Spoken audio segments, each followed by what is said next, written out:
Travelling. Stockholm. My first time visiting Stockholm was 16 years ago. It wasn't the only time during that year either, as I went a fair few times. In fact, I really wouldn't mind going back again. It's been ages since I talked about Sweden, and remembering the journey is making me feel like going back. I spent one whole year there, one of the best years of my life too, in which I visited Stockholm twice, Gothenburg, Malmö, and also a town on the Norwegian coast. I couldn't have imagined just how nice Stockholm would be as a city.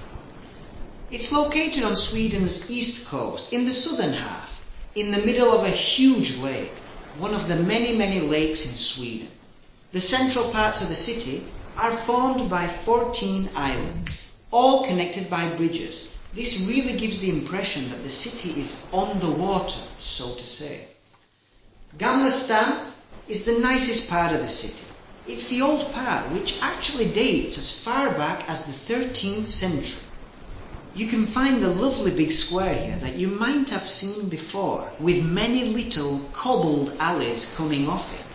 The colours of the houses and the architecture is typically Swedish, and the restaurants are as cool as they are expensive. But in general, everything's expensive in Sweden, unless you're a student, that is. Hotels are so expensive that the most popular accommodation in Stockholm is to sleep in a boat hotel in the middle of the Lake Mälaren. They're permanently docked in the lake. I think there were 2 boats. Well, really they're ships. They're massive. The Mälardrottningen has a length of 240 feet and width of 35, weighing a massive 1.5 ton, complete with sauna, 61 cabins and 1 restaurant. These boat hotels usually have fairly reasonable prices, occasionally with a shared bathroom, although en-suites and lake views are also available. It's quite funny. I'd never slept on a boat prior to that, and it was a great experience. And with the old town nearby, it's in a perfect location. It can also be quite a good idea, despite the chilly temperatures, to take a trip by boat around Stockholm Bay. The scenery is spectacular, particularly in winter, with a lot of the lake frozen over and a fluffy blanket of pristine white clouds above. I promise I'll stop talking about boats, ships and vessels soon, but not just yet. The most visited and most famous museum in Scandinavia is naturally a ship, the Vasa Museum. Vasa is the world's only salvaged, conserved 17th century ship. Well, almost fully conserved. It was discovered after 333 years on the seabed. Gustavus Adolphus ordered the construction, and with the finishing touches being added, he decided it would be better to add a few more war cannons. The Vasa would become the most powerfully armed vessel in the world. Unluckily though, on her first voyage, she only sailed 1,300 meters before being shook by a wind slightly stronger than a breeze.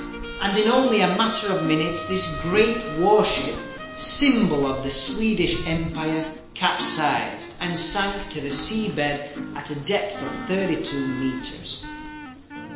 My first visit was in October, and the wind was so strong, almost Gale Force, that we couldn't go on any walking tours or even go out in the city after 7 in the evening. We just had dinner in the only place that fitted into my student price range. I'm of course talking about McDonald's. So unfortunately I simply can't recommend any nice restaurants in Stockholm. This is another reason why I must go back.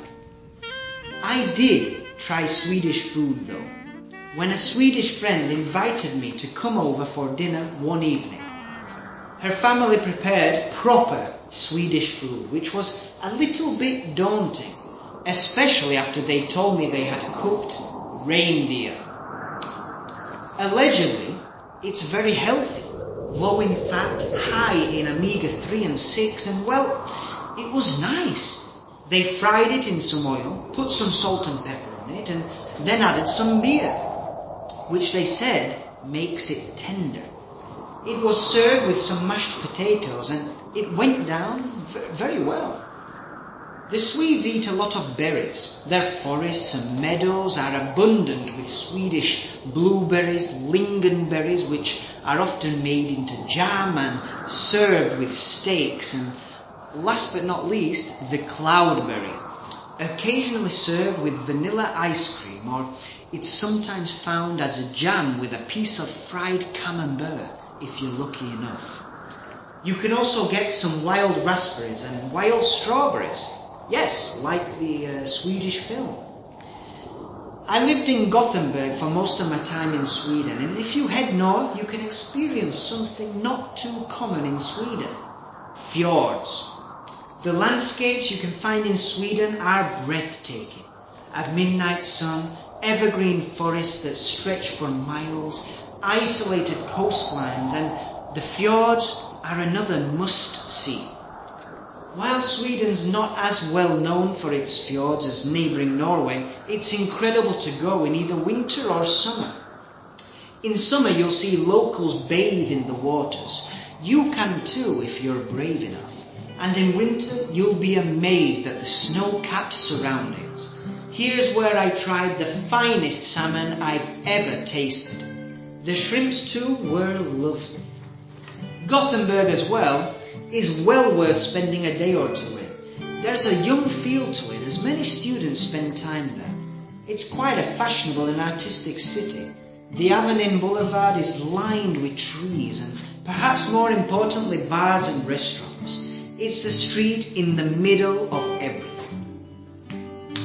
Swedish people are quite polite, very handsome and pretty. Need I say more than Greta Garbo, Ingrid Bergman and Alexander Skarsgård? They are generally much more aware than us regarding the environment and taking care of it. Other nations could definitely do with taking some lessons from Sweden on that. Sweden's great if you're looking for something a little bit different.